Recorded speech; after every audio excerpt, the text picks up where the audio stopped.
এখন আমরা আলোচনা করব ডিজাইন স্ট্রেংথ নিয়ে। ফার্স্টে ডিজাইন স্ট্রেংথের আলোচনা করব ইনপ্লেন শেয়ার নিয়ে, যেটা আছে এসিআই 318 ভার্সনের সেকশন 11.5.4। এখানে দুইটা ফর্মুলা দেওয়া আছে, একটা হচ্ছে এসআই ইউনিটের আর একটা হচ্ছে এফপিএস এর। তো আমরা এসআই নিয়ে আলোচনা করব না, কারণ আমরা এফপিএস এর সাথে অভ্যস্ত এবং এফপিএস নিয়ে আমরা কাজ করব। তো এখানে যে ফর্মুলাটা দেওয়া আছে VN equal ACB into 8 lambda root over FC prime.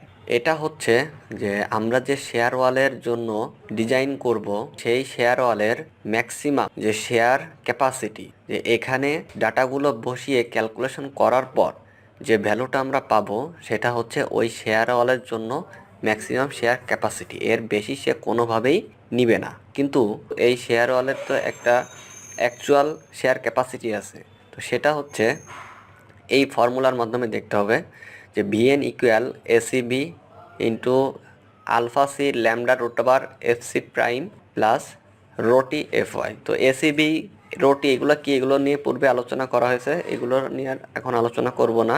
তো এখানে আলফা সি যেটা, এটা পরে আসতেছি।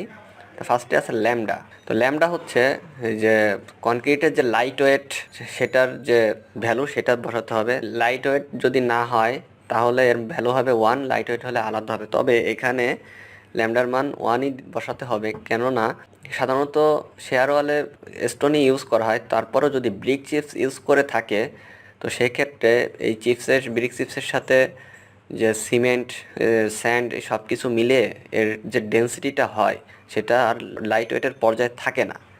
কাজেই এর ভ্যালু সবসময় আমরা 1ই ধরবো। আর root over FC prime plus rho T FY.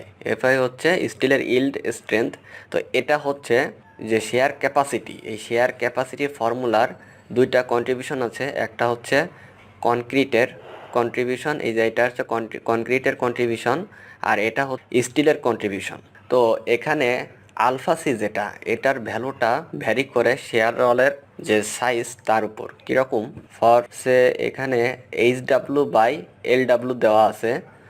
তো H W by L W যে রেশিও, এটা যদি 2-এর থেকে বড় অথবা ইকুয়াল হয় তাহলে এর ভ্যালু আসবে হচ্ছে 2। এখানে 2 বসাতে হবে। তো এইচ ডাব্লু আর এল ডাব্লুটা কি, এইচ ডাব্লু হচ্ছে হাইট অফ ওয়াল আর এল ডাব্লু হচ্ছে লেন্থ অফ ওয়াল। আমরা একটু ফিগার দিয়ে বোঝার চেষ্টা করি।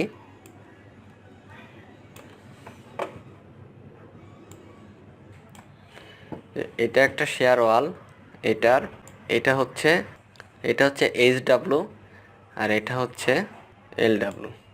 আমরা এই ফিগারটা একটু দেখার চেষ্টা করি যে এখানে এটা যদি শেয়ার ওয়ালের এলিভেশন হয়, তো এটার এই যে হাইট, এটা হচ্ছে এইচ ডাব্লু আর এটা হচ্ছে এল ডাব্লু, আর এটা যে উইথ, এটা হচ্ছে বি ডাব্লু। তাহলে এই H W by L W এটার ভ্যালু যদি 2-এর থেকে বড় হয় অথবা এর ইকুয়াল হয় তাহলে আলফা সি হবে হচ্ছে 2।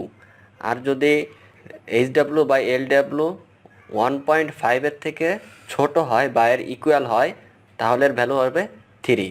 আর এই দুইটার ইন বিটুইন, যেটা এর মধ্যে হলে এই 2 এবং 3-এর থেকে ক্যালকুলেশন করে অ্যাভারেজ করে একটা পয়েন্ট নিতে হবে। তাহলে আমরা বুঝতে পারতেছি যে এই আলফা সি এর ভ্যালুটা 2 এবং 3 এর মধ্যেই সীমাবদ্ধ, এর মধ্যেই থাকবে।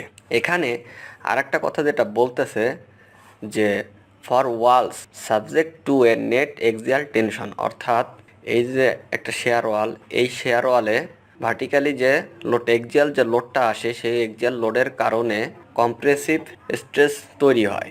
তো এখানে শেয়ার ওয়ালের দুইটা ফেজ থাকে। এদিক থেকে যদি লেটারাল লোড আসে তাহলে এই ফেজটা হচ্ছে টেনশন ফেজ আর এটা হচ্ছে কম্প্রেশন ফেজ।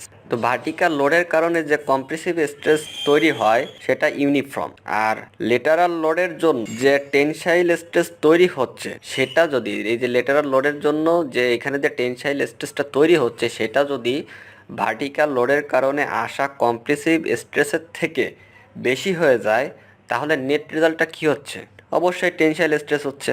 তখন আর কম্প্রেসিভ স্ট্রেসটা থাকতেছে না, ভ্যালুটা 0 হয়ে যাচ্ছে। আর যখন কম্প্রেসিভ স্ট্রেসটা 0 হয়ে যাচ্ছে, টেনসাইল স্ট্রেস যখন নেট ভ্যালুটা হয়ে যাচ্ছে, তখন কিন্তু এই কনক্রিটে ক্র্যাক চলে আসতেছে। কারণ কনক্রিট সাধারণত টেনশন নেয় না, এর ভ্যালুটা আমরা অ্যাপ্রক্সিমেটলি জিরোই ধরে থাকি। তো এখানে যদি কম্প্রেসিভ স্ট্রেসের থেকে টেনসাইল স্ট্রেসটা বেশি তৈরি হয়, সে তখন তো এখানে আলটিমেটলি যেহেতু তার টেনশন কনক্রিটের টেনসাইল ক্যাপাসিটি জিরো, তো এখানে তো তাহলে ক্র্যাক চলেই আসতেছে।